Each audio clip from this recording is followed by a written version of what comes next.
Hey, this is Jared from Authentic Soundware, and I'm here with a special Commodore edition of Behind the Demo, looking at how I made one of the demo tracks for this library. So, this one is the track called Spin It, and I'm just going to kind of poke under the hood in Pro Tools here, and we'll see what's going on. Why don't we just listen to the track first? So I'll play it from the top. Here we go.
Okay, so that's it. So this is not too complicated. We have three instances of the Commodore. We have the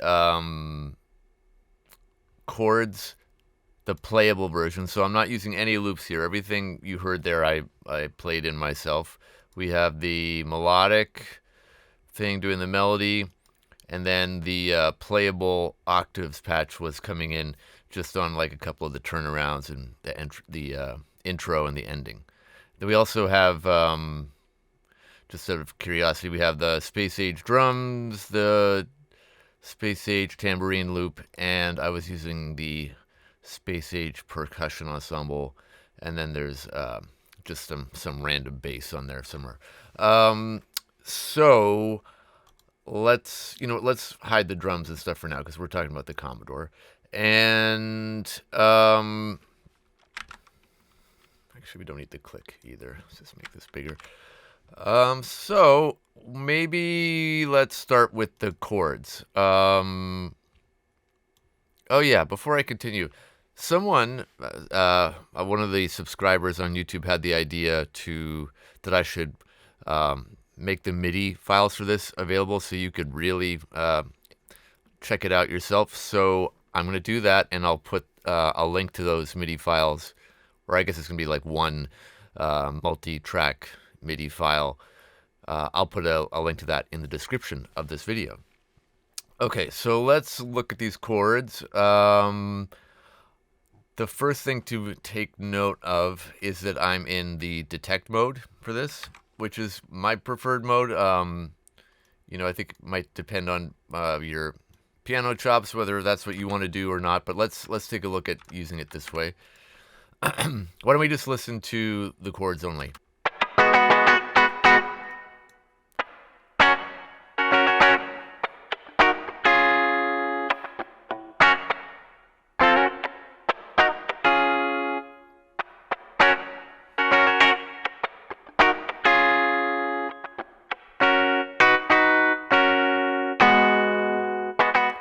Okay, so what's happening here is that sort of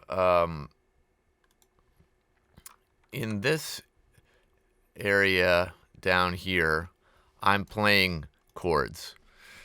Okay, and I'm just gonna turn off the scrolling I had on. Where is it? Oh, it is no scrolling. Let's make this normal. So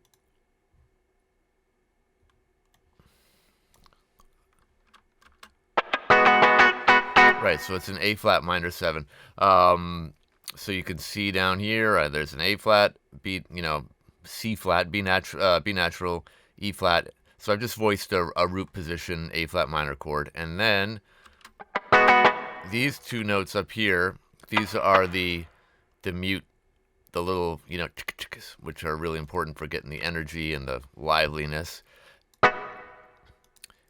Yeah, so then we have a couple different articulations being strummed here with that A flat minor chord. So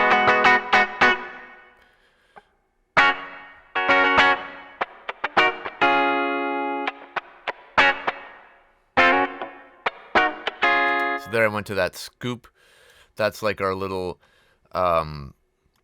approach from a semitone below. So just like the entire voicing just has a scoop up from a semitone below. So it's going to the chord that you played. It's not going from the chord you played up. It's like from below.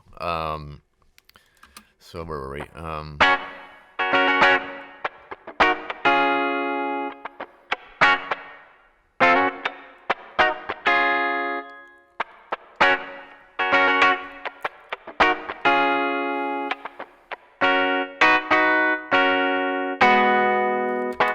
And you might just, to point out something that's probably pretty clear, but I'm not holding down those chords. You just have to sort of play it once and you can let go, and it does a little analysis of what you played and sets what the chord is. But you don't have to be holding it down while you strum the strumming keys, which are up in these blue keys here, starting on middle C. Let's just see if I do anything else particularly interesting on this one.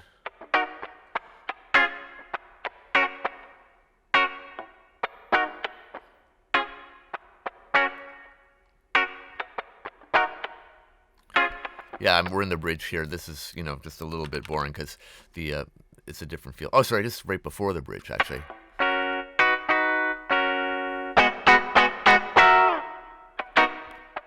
Then we went to the fall. So, just trying to like add those little things, like whenever there's a turnaround into a different section, that, just gives it more energy, more excitement, more realism.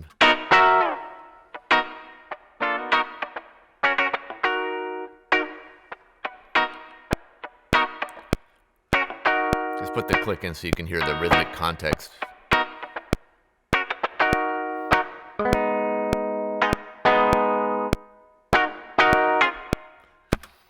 So yeah, I kind of went over this in the in-depth walkthrough, but when I'm playing these chords, for the triads, it will, it will read your inversion that you've played. So if you played, a first inversion, it's going to do a first inversion chord sample. But if you were playing like a minor 7 chord, we only have one inversion of that. We just sort of pick the best one for the the register we're in. So it doesn't matter which inversion you play it in. You can play it in any inversion you want if that's like easier to get around on the keyboard. You don't have to be jumping up and down doing root position every time. That's just a little side note. Let's just see what else happens here. I think we're kind of, let's just check out the end.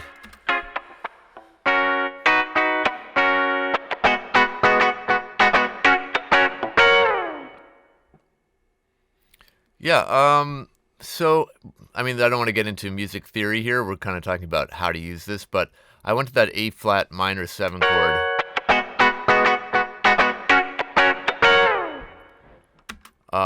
That's actually the 2 chord.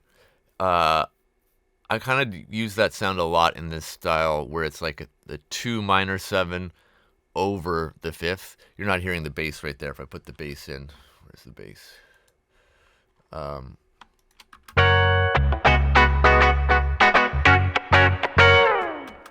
It gives you that. It's like not quite a sus4. We do have a sus4 voicing in here, but it's got the extensions on it because of the minor 7.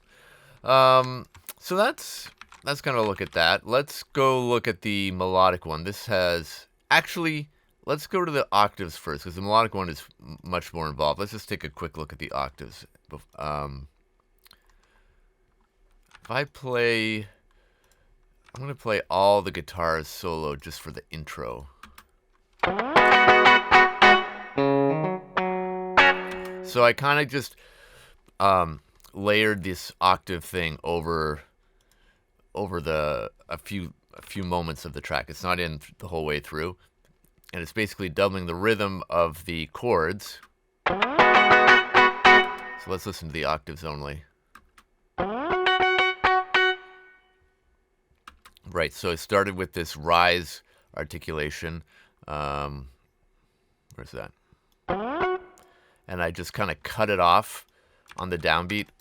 Oh no, I didn't cut it off. I let it do its natural thing. Sorry. Yeah, and then go to the other ones. So when you're using the chords and the octave, we've noticed that we've got the downstroke and the upstroke. You kind of just want to think about how the person would play it in the moment. The standard guitar way of doing it is that whenever you use an upstroke whenever you're on the weak part of the beat. So if we're at eighth notes, it's like the end of the beat. But say you were doing a rhythm where it was all pushed, like 1, 2, 3, 4, do dot dot dot dot. Those might all be upstroke samples. Or you might alternate.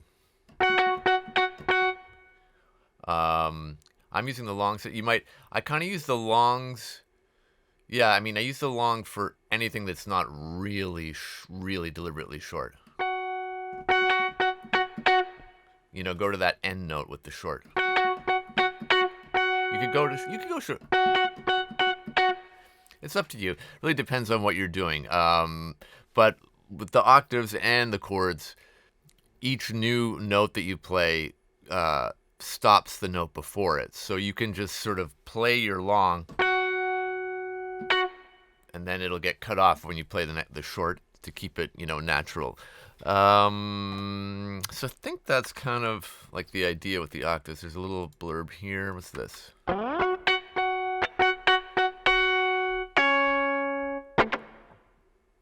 Right. I mean, been working with this guitar player for like 20 years. He always does that at the end of a, of a phrase, so I just put it in, to make it sound realistic.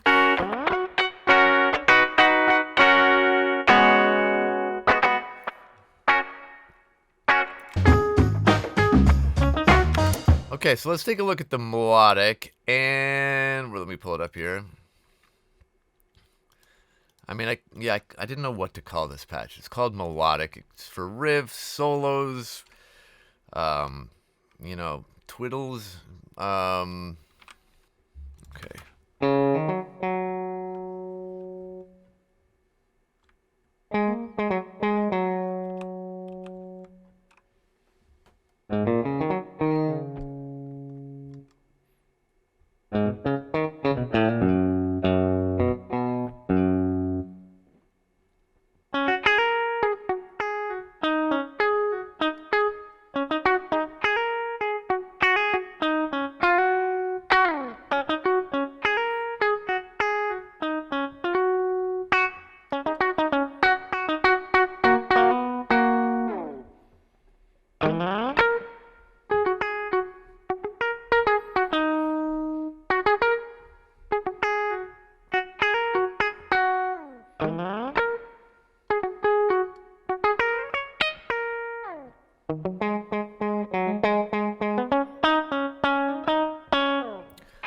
Okay, let's focus on this bridge, because that's kind of got the most stuff going on in it.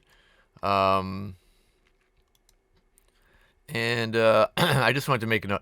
I've turned the release volume way up just for the purposes of this demo. I don't know if you'll even be able to hear them there, but that's something you can adjust. And if I can understand why you might want them low in certain, contexts if you're working on a, maybe something for like you're a media composer and the director or the client wants a super clean thing or something. But I like to have it like full of noise all the time, so I just turn this way up. And let's see. So what do I have here? We're at the bridge. So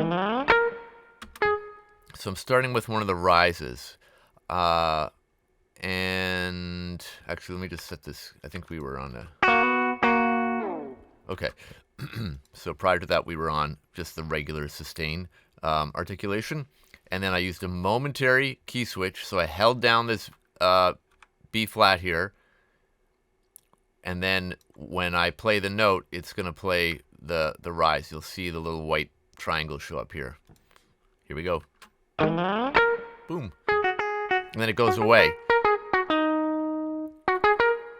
Now I'm using the key switches that are these red keys here to change between the main articulations in this section.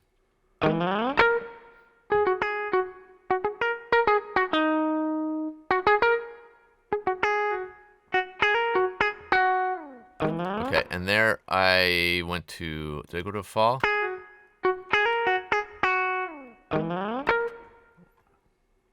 No, I didn't go to a fall. Oops. What did I do here?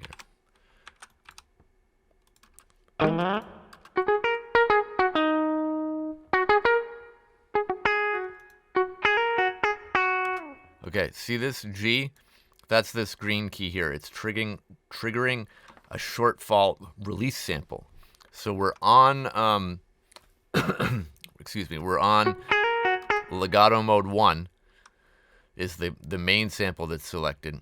And then I hold the note, and then I played that G, and it made that fall happen right on the spot where I wanted it to happen. Then I go immediately into a rise on the momentary key switches on this B flat here. So, okay. Then let's see, we'll keep going. I like to sprinkle in the palm mute whenever there's repeated short notes, just to like have a little variety.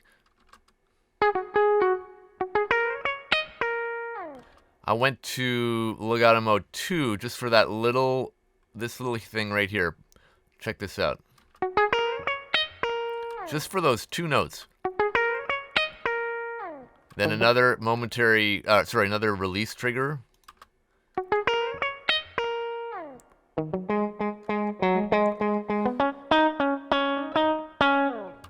And then, now what did I do here? I think...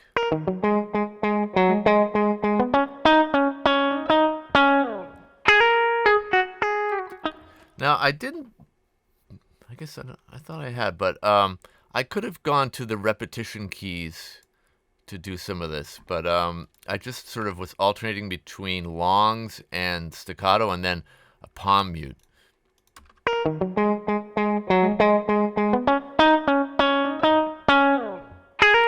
I went to legato just to do this one transition here. I went to legato mode 1, and then I go to legato mode 2 here just to do these little notes, and then another release trigger.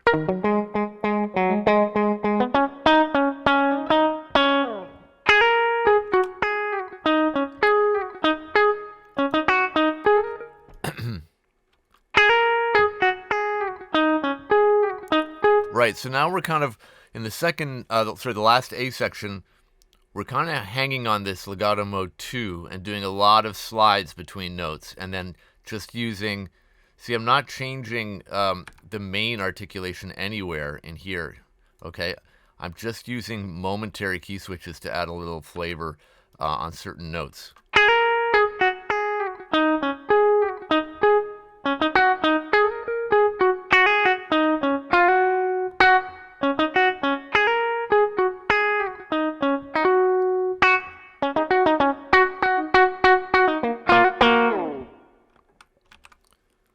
Okay, so that's the melodic. So you can, maybe you could let me just look at the tone settings. I didn't do anything crazy. This is just DI. There's nothing on here. This is just like the straight out of the box sound you're hearing. Why don't we just listen to all the guitars soloed from the top one last time, to see how they all go together to make an arrangement.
so that was like a, informal look at how I put this together. This one didn't have any loop content in it, so I'll have to do another one where I cover the loops. So I think I have an idea for which one to do for that. So I'll keep an eye out for that. And I'll put the MIDI file in the description. If you have any questions, just let me know, leave a comment, or shoot me an email through the website. I'd love to hear from you. And I'll see you in the next video. Thanks. Bye.